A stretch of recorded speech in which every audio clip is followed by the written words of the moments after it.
भिवानी जिला के नंदगांव में पहुंचे मध्य प्रदेश के मुख्यमंत्री मोहनलाल यादव ने कहा कि हरियाणा प्रदेश में भाजपा सरकार ने पिछले 10 सालों में रिकॉर्ड विकास काम करवाए हैं। आज हरियाणा प्रदेश में 24 फसलों पर न्यूनतम समर्थन मूल्य दिया जा रहा है। उन्होंने कहा कि प्रधानमंत्री नरेंद्र मोदी की अगुवाई में देश आगे बढ़ रहा है।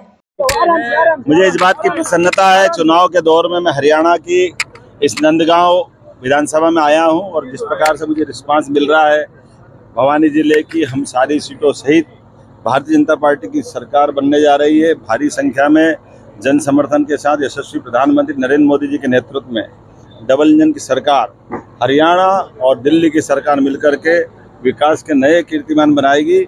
मेरी अपनी ओर से जी डॉक्टर मोहन यादव इससे पहले मिसई गांव जो दादरी विधानसभा में है, वहां पर इसी प्रकार से वोट की अपील करके आए हैं। अब ये नंदगांव में आपके सामने आए और इसके बाद गांव में जाएंगे। मुझे लगता है, मेरा अपना अंदाजा बताऊं, भिवानी, दादरी और महेंद्रगढ़ ये 3 जिले पड़ते हैं। 9 सीट तो महेंद्रगढ़ भिवानी में है, 1 सीट ये हिसार की है, लेकिन डिस्ट्रिक्ट इसका भवानी खेड़ा का भी भिवानी है। मैं ये मान के चलता हूँ कि 2019 के चुनाव में इनमें से हमारे पास 6 सीट थी, भवानी खेड़ा, लुवारू, भिवानी और 3 महेंद्रगढ़ में 6 थी। अब देखना जब रिजल्ट आएगा तो 6 से हम बढ़ेंगे, नतीजा आएगा तब बिल्कुल देखोगे 6 से ज्यादा सीट हम इन तीनों जिलों में लेंगे।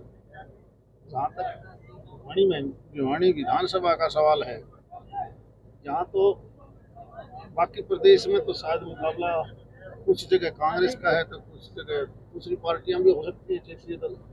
यहाँ तो ये लाल झंडे वालों के साथ है, और लाल झंडे वाले में इस देश के उन प्रदेशों का जो कभी विकसित प्रदेश थे, वेस्ट बंगाल जैसे, दुनिया में कई देशों में लेफ्ट विचारधारा थी, अब वो विचारधारा दुनिया में खत्म हो गई। कलकत्ते जैसे शहर को भी आप जाके देखो, जो कभी सबसे धनी इलाका था, सारी फैक्ट्रियां बंद, सारी दुकान बंद। और अगर ये भिवानी में इस प्रकार आए हैं, मेरी बताने की जरूरत नहीं, आम आदमी पहले ही डर रहा है भाई भारतीय जनता पार्टी को।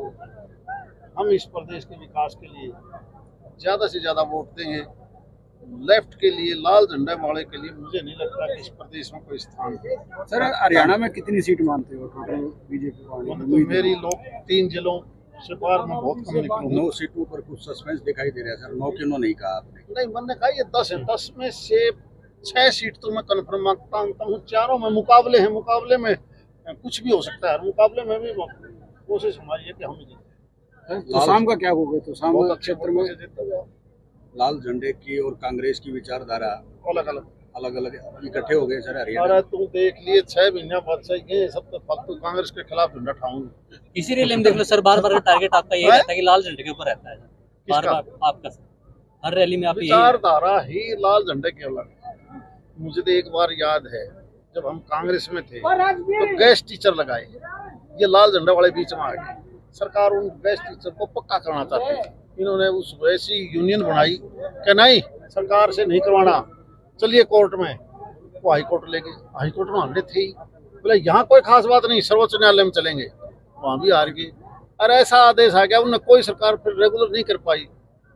देखो ये तो जहाँ जाएंगे, किसी मील का आगे बैठ के तो मील बंद, किसी अच्छी दुकान आगे चले गए तो वह बंद, इसलिए सारा देश डरे।